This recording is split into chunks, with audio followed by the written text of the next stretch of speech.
തൃശൂർ ആമ്പല്ലൂരിൽ ഓടിക്കൊണ്ടിരുന്ന കാർ കത്തി നശിച്ചു. കാറിനുള്ളവർ അത്ഭുതകരമായി രക്ഷപ്പെട്ടു. പ്രസവശേഷം ആശുപത്രിയിൽ നിന്ന് ഇരട്ട കുഞ്ഞുങ്ങളുമായി വീട്ടിലേക്ക് മടങ്ങിയ കുടുംബമാണ് അപകടത്തിൽപ്പെട്ടത്.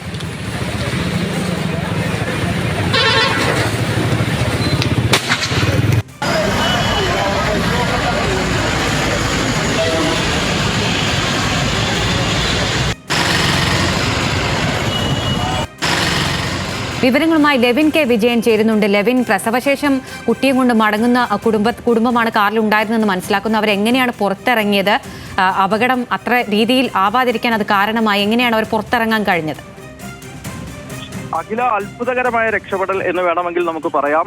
ഐക്കരപ്പറമ്പിൽ മുരിങ്ങൂർ സ്വദേശിയായ ഐക്കരപ്പറമ്പിൽ സജിയും കുടുംബവുമാണ് തൃശ്ശൂരിലെ ആശുപത്രിയിൽ നിന്നും വീട്ടിലേക്ക് മടങ്ങുന്നതിനിടെ അപകടത്തിൽപ്പെട്ടത്.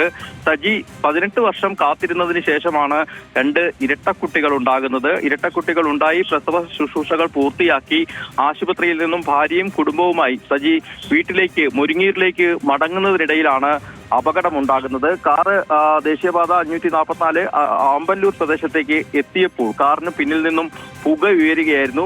പിന്നാലെ എത്തിയ യാത്രികരും വാഹനത്തിലുള്ള ആളുകളും മുന്നിൽ കടന്നു വന്ന് ഇവരെ വിവരമറിയിച്ചു. കുട്ടികളുമായി 2 പിഞ്ചു കുട്ടികളുമായി കുടുംബം പുറത്തിറങ്ങി ഉള്ളിലുണ്ടായിരുന്ന സാധനങ്ങൾ പുറത്തെടുത്തതിന് പിന്നാലെ തീ ആളിപ്പടരുകയും കാറ് പൂർണ്ണമായും കത്തി നശിക്കുകയുമായിരുന്നു. ഈ സമയത്ത് ജില്ലാ പഞ്ചായത്ത് പ്രസിഡന്റ് VS പ്രിൻസ്, CPIയുടെ നേതാവ് കൂടിയാണ്. അദ്ദേഹത്തിന്റെ നേതൃത്വത്തിൽ ഈ ആമ്പല്ലൂരിൽ തന്നെയുള്ള CPIയുടെ പാർട്ടി ഓഫീസിൽ ആളുകൾ യോഗം ചേർന്നുകൊണ്ടിരിക്കുകയായിരുന്നു. ഇവരാണ് ആദ്യം സംഭവ സ്ഥലത്തേക്ക് എത്തുന്നതും കുടുംബത്തെ സുരക്ഷിതരാക്കി സമീപത്തെ ഹോട്ടലിലേക്ക് മാറ്റുന്നതും. ഈ കുടുംബത്തെ ഈ അപകട സ്ഥലത്ത് നിന്ന് മാറ്റിയതിന് പിന്നാലെ വലിയ ശബ്ദത്തോടുകൂടി കാറ് പൊട്ടിത്തെറി ഉണ്ടാവുകയും കാറ് പൂർണ്ണമായും കത്തി നശിക്കുകയുമായിരുന്നു. ഫയർഫോഴ്സിന്റെയും മറ്റും നേതൃത്വത്തിൽ ഏറെ നേരം പണിപ്പെട്ടാണ് തീ പൂർണ്ണമായും നിയന്ത്രിക്കാനായത്. അത് ദേശീയപാതയിൽ ഉണ്ടായ അപകടത്തെ തുടർന്ന് വലിയ ഗതാഗത കുരുക്കും സംഭവ സ്ഥലത്തുണ്ടായി. ഏതായാലും അത്ഭുതകരമായ ഒരു രക്ഷപ്പെടൽ. 2 കുട്ടികൾ ജനിച്ച് ആ സന്തോഷത്തിൽ ആശുപത്രിയിലെ ചികിത്സകൾ പൂർത്തിയാക്കി കുടുംബം വീട്ടിലേക്ക്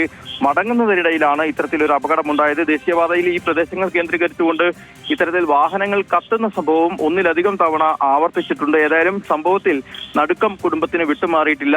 ഈ ഐക്കരപ്പറമ്പിൽ തൃശൂർ ആമ്പല്ലൂരിൽ ഓടിക്കൊണ്ടിരിക്കുന്ന കാർ കത്തി നശിച്ചു. പ്രസവശേഷം ആശുപത്രിയിൽ നിന്ന് ഇരട്ട കുഞ്ഞുങ്ങളുമായി വീട്ടിലേക്ക് മടങ്ങിയ കുടുംബമായിരുന്നു കാറിൽ ഉണ്ടായിരുന്നത്. കാർ പൂർണ്ണമായും കത്തി നശിച്ചിട്ടുണ്ട്. ആർക്കും പരിക്കോ അപായമോ ഒന്നും സംഭവിച്ചിട്ടില്ല എന്നത് ആശ്വാസകരമാണ്. ലെവിൻ കെ വിജയനാണ് വിവരങ്ങൾ നൽകിയത്.